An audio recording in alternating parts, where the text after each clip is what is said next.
Philippines లో MBBS చదవాలనుకుంటున్నారా? ఫ్రీగా వెళ్లి చూసి నచ్చితేనే ఎంబీబీఎస్ అడ్మిషన్ తీసుకోండి. ఏమని చెప్పాడు ఆయన పార్టీ వాళ్ళు అంతా అడ్జస్ట్ అయిపోయారుగా. నేను చంద్రబాబు నాయుడు గారి మాట దవదాటలని చెప్పేశాడుగా. నాతో మాట్లాడ్డా? రోజు నాతో మాట్లాడుతున్నాడు ఏంటి? రోజు ఏం బాగున్నాము నాతో మాట్లాడుతున్నాడు ఏంటి? ఆయన పార్టీ వేరు, నా పార్టీ వేరు.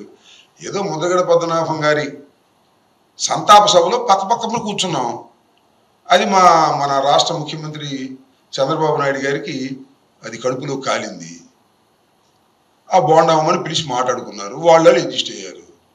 అందువల్ల చంద్రబాబు నాయుడు గారు మాత్రం ఎవరితో అయినా కలవచ్చు, ఎవరి పక్కనైనా కూర్చోవచ్చు, కానీ కడమ సామాజిక వర్గాలు మాత్రం కొట్టుకు సావాలి. వాళ్ళు మాత్రం కలిసి ఉండకూడదు. బీసీలు, ఎస్సీలు, కాపులు ఏం కలిసి ఉండకూడదు. ఆయన మాత్రం కలిసి ఉంటాడు. ఇది ఆయన థీరీ. ప్రజలు అర్థం చేసుకుంటున్నారు కదా. ఇన్ని ట్రోల్ చేశారు, మీరు గుర్తుందా? ఎంతమంది నాకు చిత్రం. నేను చంద్రబాబు నాయుడు గారు ఒక చోట కలిసి కూర్చున్నాను, నాకు గుర్తులేదు దానికి. ఐ థింక్ అది చీఫ్ జస్టిస్ లేకపోతే జస్టిస్ లేకపోతే గవర్నర్ ప్రమాణ స్వీకారం సందర్భంగా నేను మంత్రిగా వెళ్ళినప్పుడు నాకు ఆయన పక్క సీట్ వచ్చింది, కూర్చున్నా. మరి లేచి వెళ్ళిపోలేదే.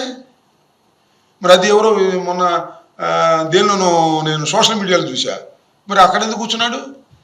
తనకేమి న్యాయం వర్తించదు, ఇది మాకే వర్తిస్తుంది. సాయిరెడ్డి పక్కన కూర్చున్నాడు, అది వర్తించదు. అంటే నేను చెప్పదలుచుకుంది ఏంటంటే, బోండా ఉమ, చంద్రబాబు నాయుడు గారు అది వాళ్ళ సొంత వ్యవహారం. వాళ్ళు కింద మీద పడమను. అసలు బోండా ఉమకి ఇన్స్ట్రక్షన్స్ ఇవ్వమను. అంబటి రాంబాబు గారితో మాట్లాడొద్దు. అసలు తెలుగుదేశంలో ఉన్న కాపులతో తప్ప ఏ కాపుతోనూ మాట్లాడమని చెప్పమని ఇన్స్ట్రక్షన్ ఇవ్వను. మాకేంటి అభ్యంతరం? కనపడితే నమస్కారం పెట్టకూడదా? కనపడితే పలకరించకూడదా? అంటే తెలుగుదేశంలో కనపడితే తప్పుకి వెళ్ళిపోవాలి మేము. అవి నిన్న బోలెంత మంది జనసేన వాళ్ళు కనపడ్డారు, పలకరించాం. వాళ్ళని అడిగి ఏమైనా పలకరించమంటాడు. భలే పని, మాకు అదే నేను పలకరించను అన్నాడు. మా వాళ్ళే ఒక దినం దగ్గర నన్ను చూస్తే ఎందుకు భయం? చంద్రబాబు గుర్తొస్తున్నాడు నన్ను చూడంగానే తెలుగుదేశం వాళ్ళకి. ముద్రగడ పద్మనాభ సంతాప సభకు వెళ్ళొద్దనడం తప్పు. అంబటి రాంబాబుతో మాట్లాడటం, పక్కన కూర్చోవటం తప్పు అనడం తప్పు. ఎక్కడికి వెళ్ళినా ఏం చెప్పాలంటే, అయ్యా మీరు ఎవరితో అయినా కలిసి ఉండండి, అభ్యంతరం లేదు.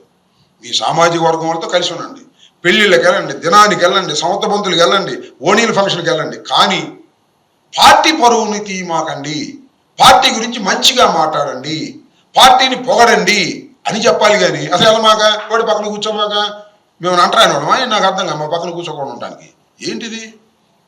మాకేమన్నా వ్యాధులు ఉన్నాయా చెప్పండి. అంటారని ఏమన్నా అంటుకునే వ్యాధులు నాకు అర్థం కాదా?